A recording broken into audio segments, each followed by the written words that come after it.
کے لیے NOC سے مستثنا قرار دیا جائے گا اور اس کا حتمی نوٹیفیکیشن وزارت داخلہ کی مشاورت کے بعد جاری کیا جائے گا۔ یہاں پر یہ بڑی ایک اہم اس میں شک ڈالی گئی ہے کہ جو مدارس رجسٹرڈ ہوں گے انہیں قربانی کی کھالیں جمع کرنے کے لیے بالکل NOC سے مستثنا قرار دیا جائے گا، اور یہ بڑا اچھا ایک فیصلہ کیا گیا ہے۔ اسی طرح رجسٹریشن کا ایک طریقہ کار بھی باقاعدہ طور پر بتایا گیا ہے کہ کس انداز سے آپ نے رجسٹریشن کرنی ہے۔ کسی بھی بورڈ یا اس سے منسلک مدرسہ و جامعات کی سیاسی و غیر قانونی سرگرمی میں حصہ لینے یا مدد کرنے کی صورت میں اس کی رجسٹریشن منسوخ کی جا سکتی ہے۔ ایگزیکٹو کمیٹی یا شورا غیر سیاسی رہنے کے پابند ہوں گے۔ کسی بھی مدرسے کی شکایت کی صورت میں وزارت تعلیم وفاق کو مطلع کرے گی اور وفاق اپنے نظم کے ذریعے کارروائی کر کے وزارت تعلیم کو بتائے گا۔ وفاق کی درخواست دینے کے لیے ادارے اشخاص ان تمام شرائط کے پابند ہوں گے۔ اس حوالے سے وزارت تعلیم نے باقاعدہ طور پر یہ تمام جو رجسٹریشن کے لیے شرائط و ضوابط اور قواعد وغیرہ بتائے ہیں یہ سرکولیٹ کیے جا رہے ہیں تاکہ نئے مدارس کے لیے امتحانی بورڈ یعنی وفاق بنانے کے عمل کو شروع کیا جا سکے۔ ناظرین، اس کے ساتھ ساتھ وزارت تعلیم نے ایک کوائف نامہ بھی تیار کیا ہے جس کو فل کر کے جمع کروانا نہایت ہی ضروری قرار دیا گیا ہے، اور یہ فارم بھرنے سے پہلے کچھ ضروری ہدایات بھی جاری کی گئی ہیں، جیسا کہ ملکی قوانین کے تحت پہلے سے رجسٹرڈ ادارے کے سربراہ کو صرف کوائف نامہ اور حلف نامہ پر کرنا ہوگا۔ رجسٹریشن کے لیے جو درخواست دہندہ ہوگا اس ادارے کے سربراہ رجسٹریشن فارم کے ساتھ کوائف نامہ بھی پر کرے گا۔ مالکیت اجارہ کی دستاویزی ثبوت کی مصدقہ نقل بھی فراہم کرنا ضروری ہوگی۔ اس کے ساتھ ساتھ رجسٹریشن فارم کے ساتھ جو دستاویزات منسلک کرنا ہوگی اس میں ادارے کے اغراض و مقاصد، ادارے کے قواعد و ضوابط، ادارے کی ہیئت انتظامیہ اور ارکان کے قومی شناختی کارڈ کی مصدقہ نقول، ادا کردہ رجسٹریشن فیس اور بینک چالان کی فوٹو کاپی بھی جمع کرانی ہوگی۔ ناظرین، اس حوالے سے وزارت تعلیم کے تحت جو ڈائریکٹوریٹ آف مذہبی تعلیم بنایا گیا اس کی جانب سے رجسٹریشن فارم کا اجرا بھی کیا گیا ہے، جس کے مطابق اس رجسٹریشن فارم میں ادارے کا نام، مدرسہ جامعہ کا نام کیا ہے وہ معلوم کیا جائے گا، اس کا مکمل ایڈریس کیا ہے اور تاریخ تاسیس کیا ہے، مسلک کیا ہے، phone number, fax number, mobile number, email address, ادارے کی شاخیں اگر ہیں تو وہ کون سی ہے، یہ سارا کچھ اس رجسٹریشن فارم میں بتانا ہوگا۔ اور اس میں ایک اہم نوٹ یہ دیا گیا ہے کہ مدرسہ جامعہ سے مراد وہ تعلیمی ادارہ ہے جو تعلیم کے ساتھ ساتھ قیام و طعام کی سہولت بھی فراہم کرے، یا وہ ادارہ جو پانچوں تنظیمات میں سے کسی ایک کے ساتھ ملحق ہو اور وہ اپنے طلباء و طالبات کو ان کے تحت امتحان دلوائے۔ ناظرین، اس حوالے سے جو حلف نامہ تیار کیا گیا ہے اس میں یہی کہا گیا ہے کہ یہ جو معلومات فراہم کی جا رہی ہیں وہ بالکل درست ہیں اور ریکارڈ کے مطابق ہے۔ ادارے کے حسابات اور آمد و خرچ کی تفصیلات نہایت دیانتداری سے مرتب کروں گا اور ہر چیز ریکارڈ میں محفوظ ہوگی۔ ادارے کے سالانہ حسابات اور آمد و خرچ کے گوشوارے کو حکومت کے منظور شدہ چارٹرڈ اکاؤنٹنٹ سے باقاعدہ آڈٹ کروایا جائے گا اور حسب قواعد اس کی نقل حکومت کے متعلقہ ادارے میں جمع کرائی جاتی رہے گی۔ ادارے میں کسی قسم کی عسکریت پسندی، دہشت گردی، ملک دشمن سرگرمی اور فرقہ وارانہ منافقت پر مبنی تعلیم یا تربیت نہیں دی جائے گی۔ اس میں ایک نوٹ دیا گیا ہے کہ مسلمانوں کے مختلف مسالک یا دیگر مذاہب کے بارے میں تدریسی مقاصد کے لیے دلیل پر مبنی ابحاث و تحقیقی مقالے اس سے مستثنی ہیں۔ ادارے کا کسی کالعدم یا قانون ممنوع تنظیم سے کوئی تعلق ہے نہ رہے گا۔ ادارہ ملکی قانون کے تحت قائم ہے اور ہم آئین و قانون کی ہمیشہ پاسداری کریں گے۔ کسی بھی قانون کی خلاف ورزی کی صورت میں حکومت کے متعلقہ ادارے کو تادیبی و انضباطی کارروائی کا حق حاصل رہے گا۔ یہ ناظرین حلف نامہ تیار کیا گیا ہے جس پر جو ادارے کا سربراہ ہوگا اس کے دستخط اور جس تاریخ کو یہ حلف نامہ جمع کروایا جائے گا وہ درج ہوگی۔ یہاں پر ناظرین ایک اور بڑی اہم چیز ہے کہ جو کوائف نامہ کا پرنٹ نکالا گیا ہے اس میں بنیادی معلومات بھی مانگی گئی ہیں، جیسے کہ ادارہ، مدرسہ یا جامعہ کا نام کیا ہے اور اس کا درجہ کیا ہے، اعلیٰ، قانونی، وسطی اور ابتدائی کیا ہے، ملحقہ مسجد کا نام کیا ہے اور اس کا مکمل پتہ کیا ہے، مسلک کیا ہے، اگر ادارہ رجسٹرڈ ہے تو اتھارٹی باما رجسٹریشن نمبر کیا ہے، ادارہ کس وفاق تنظیم رابطہ سے الحاق شدہ ہے، ٹیلی فون نمبر کیا ہے، فیکس کیا ہے، موبائل نمبر کیا ہے، ادارے کی شاخیں کیا ہے۔ اسی طرح ناظرین عمارت کی تفصیل بھی پوچھی گئی ہے کہ اس میں کمروں کی تعداد کیا ہے، دفاتر کتنے ہیں، تدریسی کمرے کتنے ہیں، رہائشی کمرے کتنے ہیں، لائبریری ہے یا نہیں، اور اس طرح باقی کچھ تفصیلات بھی اس کوائف نامے کے تحت مانگی گئی ہیں، جس میں عملہ کی تعداد، تدریسی، غیر تدریسی، غیر ملکی اساتذہ کی تعداد اگر ہے تو وہ بھی فراہم کرنا ہوگی، خواتین تدریسی سٹاف کی کیا تعداد ہے اور خواتین غیر تدریسی سٹاف کی کیا تعداد ہے، طلباء و طالبات کی تعداد بھی اس میں مانگی گئی ہے کہ ان کی تعداد کیا ہے۔ اس حوالے سے ایک مکمل پرفارما ہے جو ابھی ہم سکرین پہ آپ کے ساتھ شیئر بھی کرتے ہیں کہ آپ دیکھیں کہ کیا کیا اس میں تفصیلات مانگی گئی ہیں۔ ناظرین یہاں پر ایک اور چیز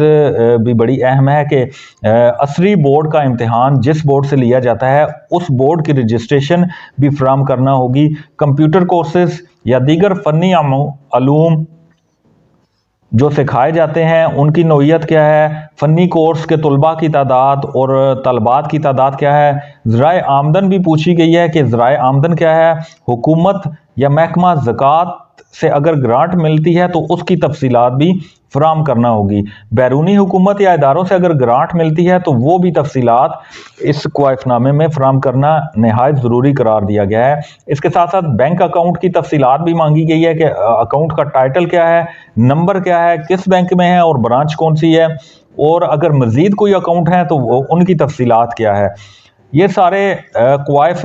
مانگے گئے ہیں جس کے تحت نئے امتحانی جو بورڈ ہے یعنی وفاق ہے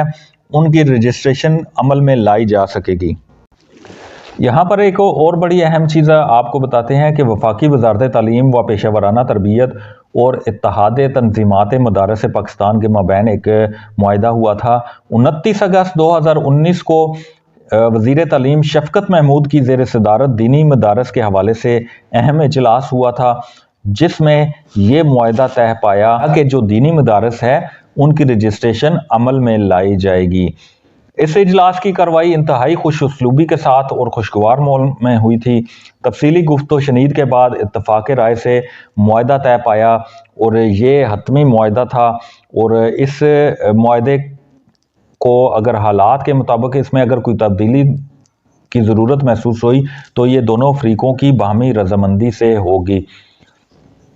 دینی مدارس کی رجسٹریشن کے حوالے سے اجلاس میں فیصلہ کیا گیا کہ آئندہ تمام دینی مدارس و جامعات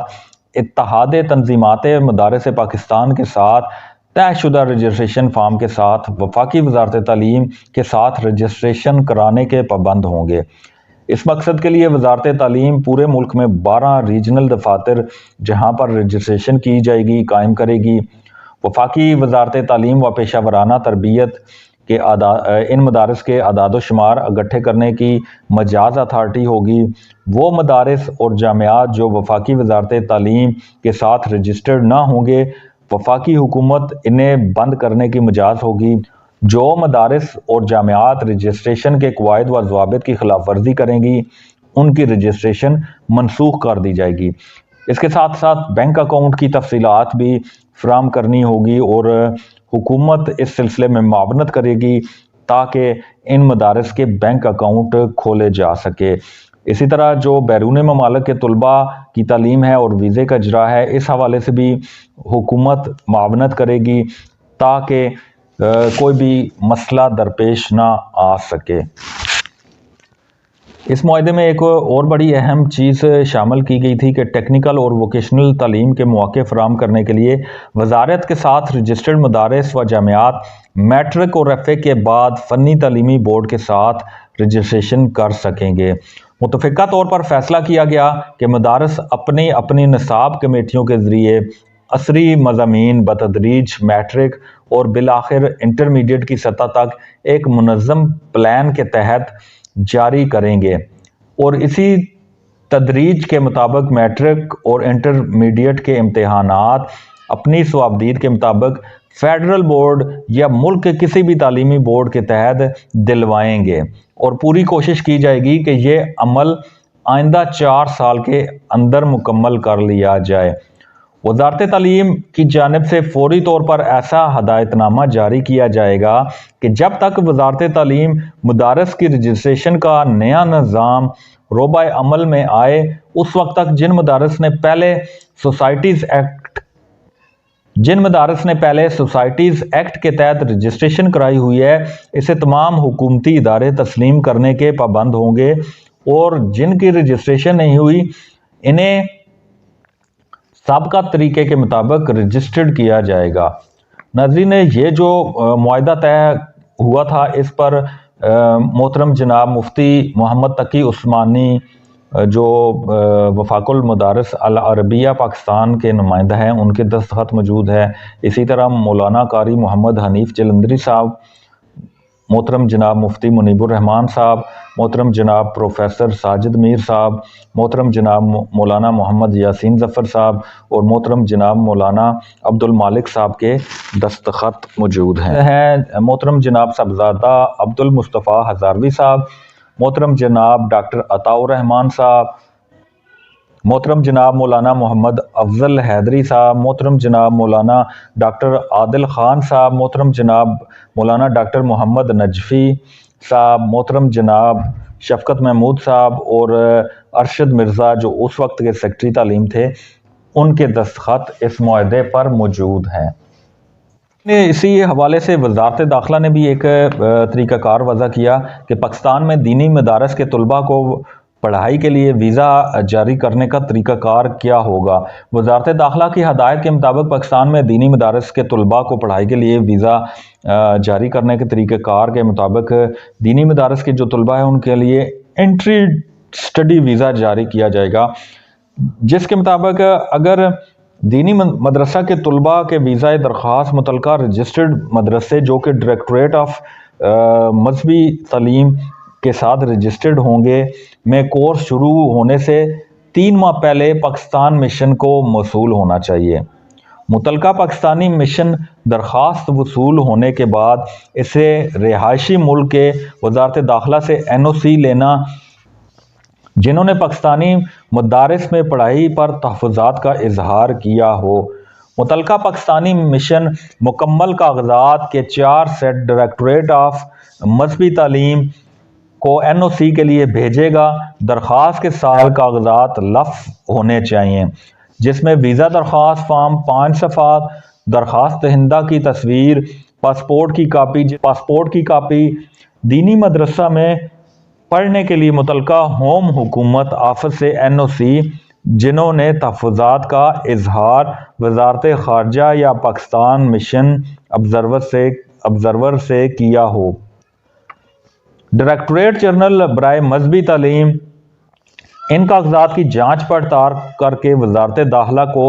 NOC جاری کرنے کے لیے بھیجے گا۔ وزارت داخلہ حفاظتی اداروں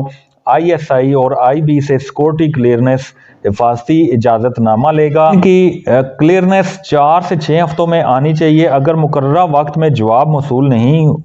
ہوا تو یہ تصور ہوگا کہ حفاظتی اداروں کو کوئی شکایت نہیں ہے۔ حفاظتی اداروں کی ہدایت پر وزارت داخلہ انٹری ویزا دینے کے لیے لازمی ہدایات متعلقہ پاکستان کے بیرونی مشن کو دیں گے اور اس کی اطلاع وفاقی وزارت تعلیم کو بھی دی جائے گی۔ ناظرین، اس کے ساتھ ساتھ دینی مدرسہ ویزا میں توسیع کے لیے مکمل کاغذات کے 4 سیٹ ڈائریکٹوریٹ جنرل برائے مذہبی تعلیم